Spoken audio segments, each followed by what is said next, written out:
வணக்கம். இது வந்து பெருக்கல். பெருக்கல். இப்போ 2 பெருக்கல் 8 என்ன?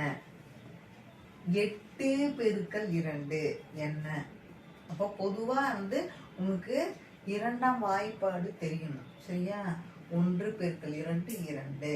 இப்படி போட்டாச்சா? எத்தனை வருது? இப்போ 8 பெருக்கல் 2 எவ்வளவு வருது?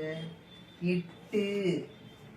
8 பெருக்கல் 2 16. சரியா? 16. 16. இப்ப 2 பெருக்கல் 8 மாத்தி வந்தாலும் அதே விடை தான். சரியா? இது வேற அது வேற இல்லை. விடை வந்து 16 தான். 16 தான் வரணும். சரியா? 2 பெருக்கல் 8 16.